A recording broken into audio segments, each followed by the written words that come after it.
At so ayan, hi guys! Welcome back ka channel natin at ito na nga po sa episode 164 para kay season 4 natin kay Kalbo at huwag na natin patagalin pa. Simulan na natin yan at kanina nga dito tayo natapos sa pagpapakawala ni Garo ng kanyang atake na parang akala mo isang nuklear at ito nga may kita sa may napakakapal na usok nandiyan dyan yung anino ni Saitama at saka nga ni Garo na naglalaban sila. So now ang continuation niyan is ito naman na. So ito gulat na gulat. Itong sila Bob sa nakikita nga nila at sabi ngayon ni Bob, ano yung naglalaban dun banda sa may itaas? At eto habang nakatingin din si Garo, sabi niya nga sa loob-loob niya, si master niya. At eto nga ngayon may kita, yung imahe ni Kalbo natin, nandun nga sa may makapal na usok. At eto nga ngayon, balik na rito sa side nila Saitama dahil eto nga nasira dyan. Etong costume ni Saitama. So kaya nga ito sabi ni Saitama, naku, ano ka ba naman, sinira mo yung costume ko, sabi niya ganyan. Pero yun, tinatawanan ni Garo. Etong si Saitama, sabi niya nga dyan, yung costume pa ni Saitama, yung inaalala niya, samantala na alam na raw ni Garo lahat ng mga teknik, lahat ng mga galaw nito ni Kalbo. So kaya yan, tingin-tingin si Saitama dyan kay Garo. Sabay salita na nga etong si Kalbo, sabi na nga dyan, ako nagsasalita na naman daw etong si Garo ng katulad sa mga bad guys. So sinasabi niya yung mga linyahan ng mga bad guy. Sabi nga ni Saitama, kapag sinasabi yan ng mga bad, sa bandang dulo natatalo sila. Sabi nga ganyan. So kaya raw delikado yung mga sinasabi ni Garo. Pero ito nga, galaw-galaw lang dyan. Ito si Garo at sabi niya nga rito, pakiramdam niya, omnipotent siya. Siya na yung pinakamakapangyarihan sa lahat at lahat kaya niyang gawin. At eto tuloy pa ni Garo, nasa martial arts merong secret technique na kung tawagin ay Shake. At ito yung paraan na kung saan ginagaya mo yung galawan ng nature o di naman kaya ng hayop. So parang katulad dito sa style nga ni Snake Man. Pero si Garo, hindi raw ganyan yung tawag niya, hindi Shake, kung hindi mode. At eto nga, baling ulit si Garo dyan kay Saitama. Sabi niya nga dyan, sige, para di raw maguluhan si Saitama, ipapakita niya kung ano yung ibig ng sabihin. At eto nga, salita si Garo, sabi niya nga dyan, mode. Saitama, sabi ng ganyan. So yun, ginaya niya rito. Itong si Kalbo natin. At ito nga, nagulat. Itong si Saitama kasi siya na yun, ginaya naman ni Garo dyan. At yung pagkatapos nga nito is boom! Dito dali-dali umatake itong si Garo gamit itong kanyang consecutive normal punches. So katulad nga ng atake ni Saitama. So kaya ito si Kalbo natin talagang tingin-tingin lang dyan nga kay Garo sa ginagawa niyang atake. But then suddenly, boom! Dito bumawi ng banat dyan. Itong si Saitama, sinabayan niya yung consecutive normal punches din ni Garo gamit itong kanyang original na consecutive normal punches. At then pagkatapos nga niya, bam bam bam, hala sige.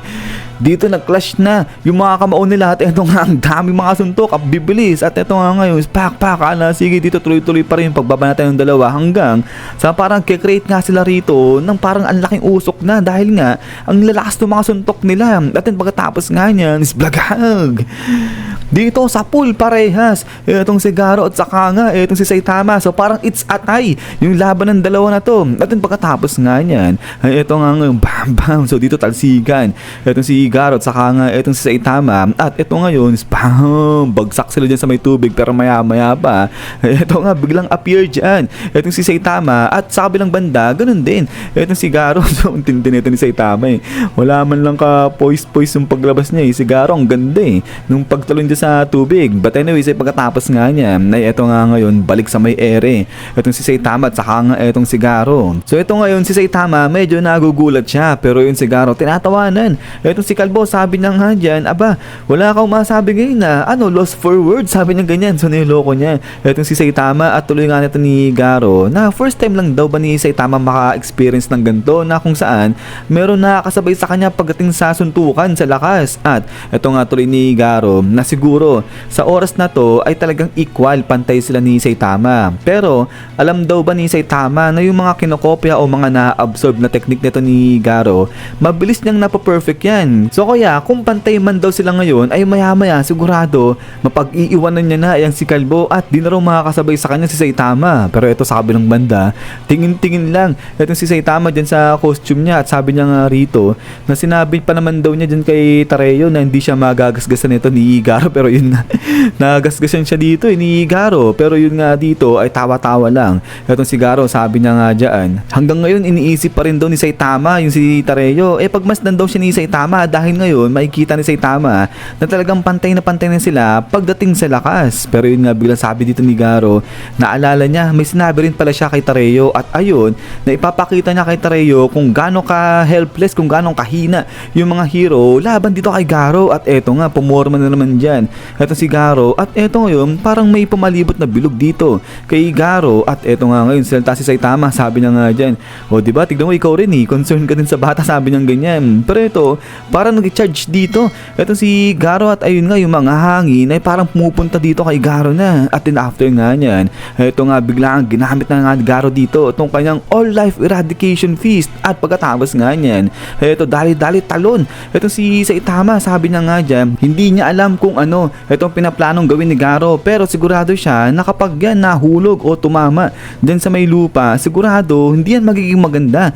para sa planet Earth. So kahit nga raw gas-gas lang yung tumama dyan, hindi na maganda. Pero ito nga, bilang sigaw si Garo, sabi niya nga dyan, nahangal ba itong si Saitama, hindi niya may ilagan itong pag-atake ni Garo sa pamamagitan lang ng pagtalon na yan. At then pagkatapos nga yan, boom, dito nagpakawala na nga ng pagkalakas-lakas na kapangyarihan itong si Garo. Ginamit niya dyan itong kanyang gamma ray burst. At ito nga ngayon, paliwanag ng narrator natin, itong gamma ray burst na to, yan yung nangyayari sa mga star kapag naabot na nila yung sukdulan ng kanilang buhay. At ang nangyayari, sumasabog nga sila. So parang akala mo may pagka self-destruct, pero sa buong sangkatauhan, ito na nga raw yung alam nila na pinakamalakas o most powerful explosion. At then pagkatapos nga niya, boom, grabe, sapol rito. Etong si Saitama, akala mo lalamunin siya ng liwanag dyan, at eto nga, hindi na nagawang mailagan ni Saitama etong atake dyan ni Garo. At then pagkatapos nga niya, bam bam, grabe, di pa nga tapos rito etong explosion o ipagtira dyan ni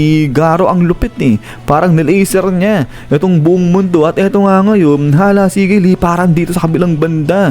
Yung mga heroes natin parang tatangayin sila sa lakas ng atake ni Garo. At then eto nga ngayon ay sobrang liwanag na rito sa mga hero natin. Sabi nga nila, grabe, sobrang liwanag, nakakasilaw, mas nakakasilaw pa raw dun sa sinag ng araw. At ito ngayon, sabi nga ni Bob, sino yung may gawa niyan? So ito, napapangiwi dyan itong mga apprentice ni Tank Top Master. Sabi nga nila, sino? May kaya bang gumawa na tao niyan? Sabi nilang ganyan. Pero yun nga, dito sa kabilang banda ay medyo nagigising-gising na etong si Metal Bat. Sabi niya nahihilo siya. At etong sabi niya nga dyan, nakakahilo, nakakasilaw yung liwanag. Pero eto sa kabilang banda, lapit na etong si Amay Mask dyan kay Flashy Flash. So lahat sila dito mga nagising na, pero parang walang pakialam Ito si Amay Mask sa kaguluhan nangyayari dyan sa paligid nila. So kaya nga ito si Okulit, nagulat na rito kay Amay Mask kasi nga diba papatayin siya niyan At eto ngayon, biglang labasan yung mga ugat-ugat dito ni Amay Mask. Sabi niya nga dyan kay Flashy Flash, bakit kasama mo yung halimaw na yan? So gigil na gigil siya dyan kay Oculate. At eto nga ngayon, sagot na at si Flashy, sabi niya nga dyan, ito ba, ginagamit ko itong kakaibang hayop na to, ilaw ko yan. Sabi niya ganyan, kapag sa mga madidilim, effective daw yan. So ito ay parang pinapawis dito, parang kala mo natutunaw ito si Oculate. Pero eto nga, habang parang nag-iinit dito si Amay Mask, ay maya-maya is boom, dito biglang dumating, naglanding etong si Garo kung nasaan pa itong mga natitirang heroes natin. So kaya nga ito, napatigil talaga dyan, napatulala etong si Amay Mask at saka nga itong si Flashy Flash. At then pagkatapos nga niyan, ito nga, tayo ngayon tindig etong si Garo sa harapan ng mga heroes natin. So lahat sila dito nagkatitigan, nagkahinto-hinto parang huminto yung oras nga nila rito. At talagang tingin-tingin sila kay Garo. At eto ngayon si Garo, ganun din, talagang tingin-tingin lang siya dahil sa mga heroes natin. So ito, lahat ng mga hero nakatingala, nakatitig dyan kay Garo. At ito talaga naman, kala mo nagliliwanag talaga ng husto etong si Garo. At ayun nga, parang nag-aapoy pa rito, naglalabas dyan ng kakaibang aura si Garo. So ito yung iba, habang nakatulala nga dyan, yung iba takot na takot sa itsura nga nito nung makita nila si Garo. At sabi nga rito nung narrator natin, nasa moment na makita nila itong si Garo, lahat ng mga heroes dito na realize nga raw na yung source ng tinatawag na giant energy explosion, yung mula sa pagsabog, ay itong si Garo, siya yung may kagagawan nun. So kaya nga ito, napapatahimik talaga at nagugulat itong si Silver Fang. So habang nakatingin siya dyan kay Garo, sabi niya nga dyan, Garo, ikaw ba yan Garo? At then pagkatapos nga kabila niyan is yan. So hanggang dito lang. Ito si episode 164 natin. So yun, grabe. Ang tindi nito ni Garo, talagang nagpapasabog siya sa episode na nga na to. So kaya ayan, tigil sila bigla ngayon lahat dito. Tapos ayun si Kalbo natin, parang bagyang nawala si Saitama ngayon. Pero yun nga guys, ay ulit maraming salamat sa walang sawang pagsuporta sa channel natin. At ayun, kung natripan nyo pala itong video natin, huwag nyo kalimutan mag-iwan ng like. So yun naman, so lagi mag-iingat. God bless nyo lahat at hintay-hintay lang pala sa next episode natin. So yan, so kita-kits tayo ulit.